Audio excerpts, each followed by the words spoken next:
Dans les pays en développement, les femmes portent le fardeau social de l'infertilité dans leur mariage, alors que certains de leurs maris trouvent d'autres femmes qui peuvent avoir des enfants. Akpa Augustina, de 57 ans, a subi plusieurs mauvais traitements de son mari, qui finalement l'a chassée de leur maison après 6 ans de mariage et s'est mariée avec une autre femme. Tout est en raison de l'absence d'enfants. Je me suis mariée à l'âge de 21 ans. Donc j'avais fait 6 ans dans son foyer, 6 ans conjugal dans le foyer. Maintenant, il ne faisait pas d'enfants. C'est là il a pris une deuxième femme et il m'a mis au dehors. Donc je suis allée trouver mes parents au village. C'est là mon grand frère m'a dit, bon, il ne faut pas rester au village, mais viens me trouver. C'est là que je suis venue chez lui ici. Je suis restée pendant 3 ans. C'est là maintenant que je suis allée à l'hôpital pour voir un gynécologue. Il m'a dit qu'il y avait les trompes bouchées. Donc l'ordonnance qu'il m'avait fait, je n'avais pas d'argent pour pouvoir acheter ces médicaments. Et puis je suis restée. Mon mari, quand à lui, il ne m'aidait pas à résoudre les problèmes. Donc c'est moi ce qui va. Comme j'avais besoin de faire enfant, c'est moi ce qui va. Il ne m'accompagnait pas.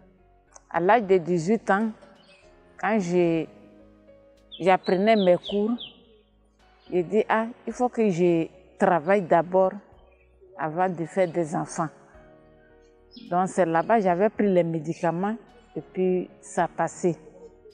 Maintenant, je partais encore avec le même monsieur. J'avais pris encore la grossesse et puis ça là, je n'avais pas pris de médicaments, puis c'est passé. Donc ça fait 2 fois fausse couche qui a passé. Une fois, il arrive au camp, quand il me voit, il est énervé. Des fois même, il me frappe, il jette mes affaires au dehors. Comme je ne sais pas où aller, je reste là jusqu'à en pleurant, jusqu'à après. Quand il s'en va au camp, je fais rentrer mes bagages. Chaque fois, ça se répétait, ça se répétait. Maintenant, c'est quand il a fait venir la femme qu'il a fait jeter mes bagages que je suis allée au village.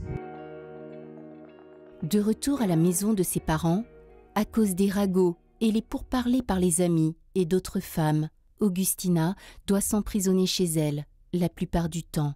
Des années plus tard, elle a déménagé chez son frère aîné et sa famille, ou encore une fois, elle a subi une torture émotionnelle indicible de sa belle-sœur.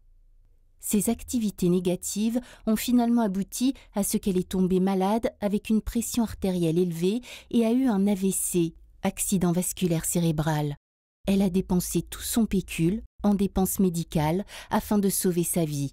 Après, je suis allée vivre avec mon frère et ses enfants à Yopougon. Avec ma belle-sœur, des fois, il n'y a pas d'attente. Des fois, elle prépare, elle ne me garde pas, ça ne me dit rien. Je vais acheter ma nourriture, je viens, je mange. Puis, on est là, des fois, nous deux, on ne se parle pas, ça fait 1 mois. Puis, un jour, elle m'appelle, puisque je n'ai pas un chez moi, si j'avais de l'argent pour prendre moi-même ma maison, je n'allais pas avoir tous ces problèmes. Donc, je suis restée là-bas comme ça. Ça ne me plaît pas, mais je ne sais pas comment faire. Je suis obligée de vivre avec eux. Pour cela, je suis restée. Quand j'étais gravement malade, ma belle-sœur ne s'occupait pas de moi.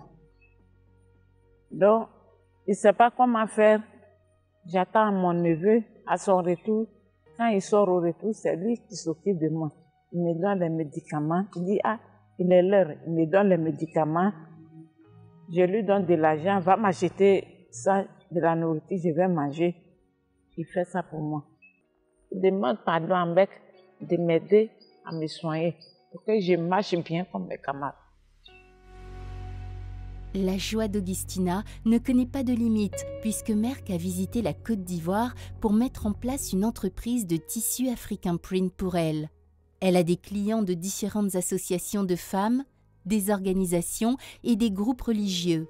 Cette transformation étonnante a été très appréciée par elle et a contribué de manière significative à son rétablissement après l'AVC.